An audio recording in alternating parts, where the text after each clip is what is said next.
Over the last 5 years, the stock market shot to the roof. The valuations in the market are insane.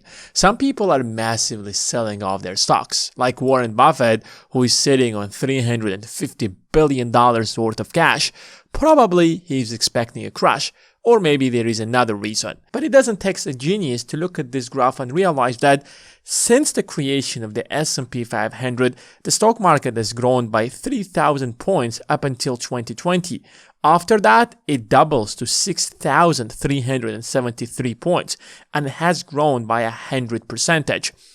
The S&P 500 simply represents the top 500 largest companies in the United States, and the stock prices should reflect how much money these companies are making. That's why people are investing in them. So the question is that, does these stock valuations reflect the corporate earnings? Because if companies suddenly started to make a lot more money than they used to in the past, then it is normal for those stock prices to rise. However, when we look at the PE ratio of the S&P 500, we see something fundamentally different, that the PE ratio of the S&P 500 is about 30 now. Now, a PE ratio is how much investors are willing to pay for every dollar that the company will make sometime in the future. So the higher the PE ratio, the more hopes investors have that these corporations are going to become much more profitable sometime in the future. The normal PE ratio is around 15 for the S&P 500. There are companies that have lower PE ratio. Take Ford and Tesla. Both of them are car companies. But Ford is a traditional car company, and nobody expects Ford to be ultra profitable sometime in the future. They've been producing cars over the last 100 years, and people expect them to do so. That's why a PE ratio of 5 to 10 for them is normal. But Tesla presents itself as an AI and robotics company and renewable energy company. So they might be much more profitable. That is why they have a PE ratio of 200. But let's be honest, a 200 PE ratio for any company is literally too high. But for the S&P 500, it's supposed to be around 15. That is the only thing that actually makes sense. In 2020, when PE ratios crossed 35, the interest rates were increased by the Federal Reserve and the entire market has crashed. And that's why PE ratios were adjusted to about 18. Now, currently, they're approaching 30.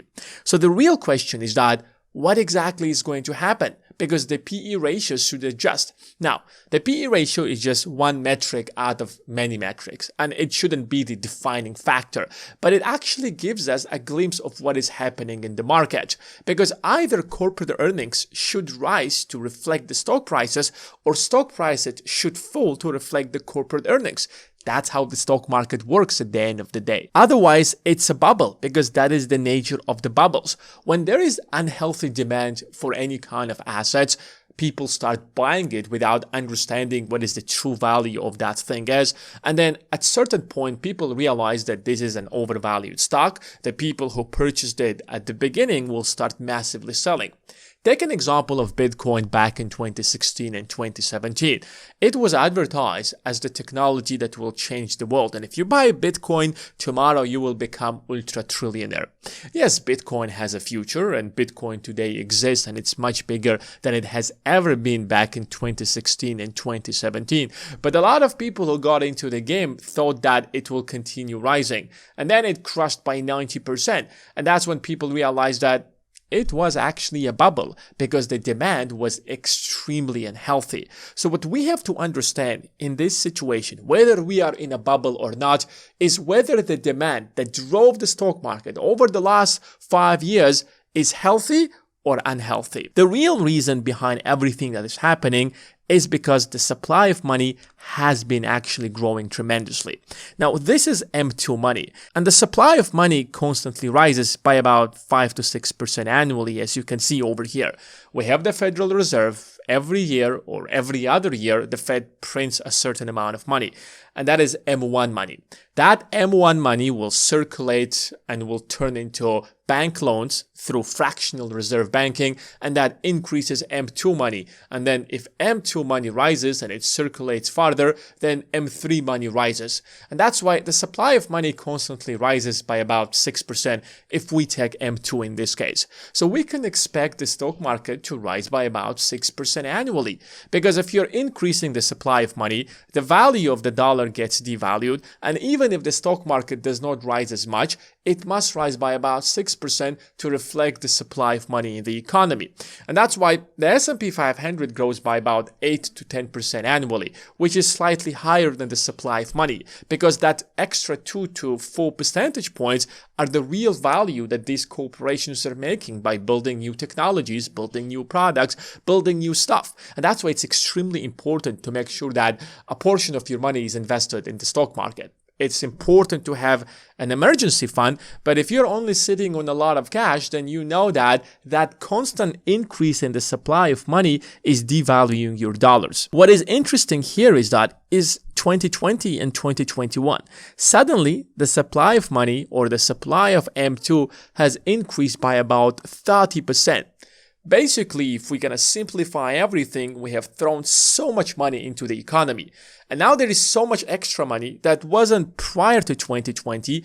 Asset prices in the market have to adjust in some way to reflect that new supply of money. And that's why the stock market has grown tremendously over the last couple of years. And even if you look at M3 money, you will see the exact same thing, that within a short period of time, M3 money has increased by about $7 trillion since 2020. There has been efforts made by the Federal Reserve to decrease the supply of money through quantitative tightening by getting that money out of the economy or letting its securities to mature, but it's taking a lot longer than we expected.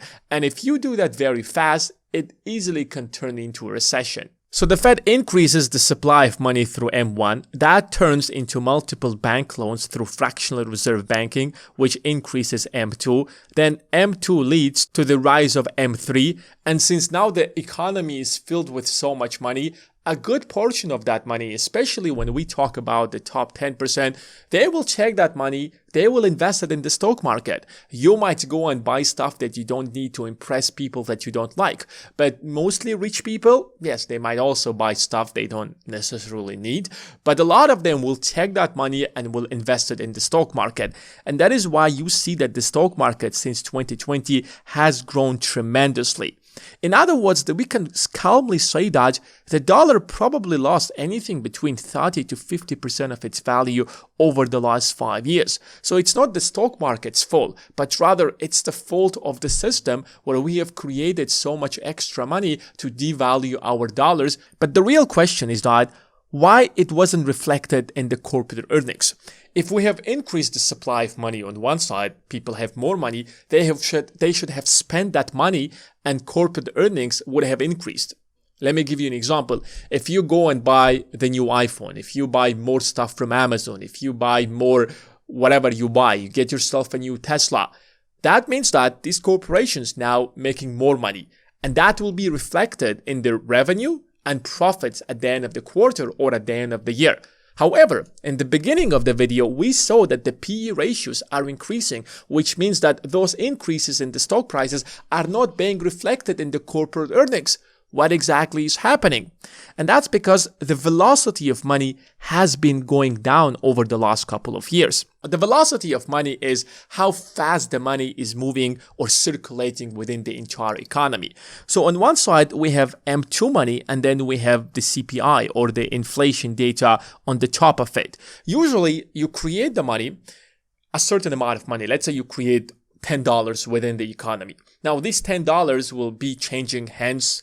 It will go from one person to another, to a third, to a fourth, and that $10 can ultimately turn into $50, $80, $90 through fractional reserve banking, through changing hands, through circulating within the entire economy. So the logic here is very simple, is that the CPI will always be higher than M2 money or the supply of money. And it has been always historically like that. So if you look at the crash of the 2001, the dot-com bubble, there was a lot of demand for internet companies, but the supply of money was pretty much stable at that time. So that unhealthy demand for internet stocks back in 1990s and 1999 up until 2001 was created with the exact supply of money. When people realized that it's a bubble, they sold it and it crashed. In 2008, the same scenario repeats. The supply of money, although that it was already increasingly growing faster than in the past, the demand for mortgage-backed securities and inflated assets back in 2008 was created through the exact same supply of money.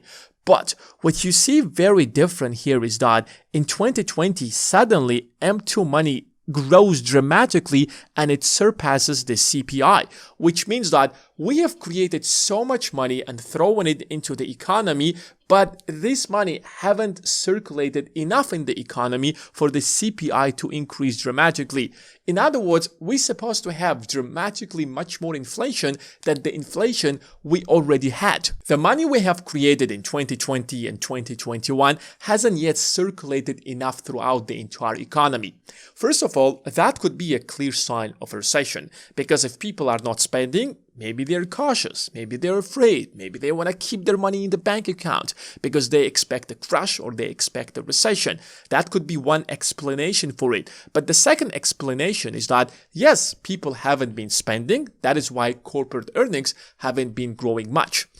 You can't fool the average people, but you can't fool investors. If you have already created this money, it might not be reflected, for example, in the CPI report, but it will be reflected in the asset prices.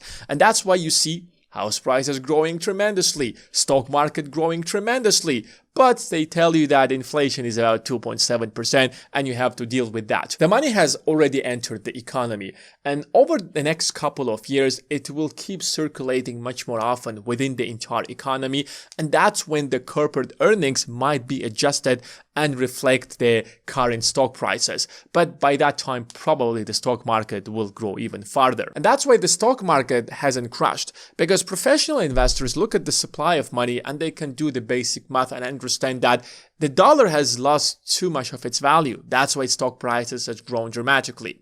Now, is there a possibility of a correction? Of course there is a possibility. They happen all the time. It happened in 2020. It happened in April of this year when Trump announced the Liberation Day. And another correction is possible, especially when we talk about AI companies, especially when we see some companies that have PE ratios of 500, 700, 800, or 1,000, there is a possibility of a correction. But overall, the market will continue rising because it must reflect the supply of money. And that's why it's important for you to be in the market. You can go and invest in individual companies and make a lot of money. But if you can't do that, then please at least start investing in the safest investment possible, the S&P 500. So a correction is possible, but the total stock market collapse is literally impossible at this point. That's it for today. Don't forget to check the links in the description of this video. Thanks for watching, and I will see you in the next one.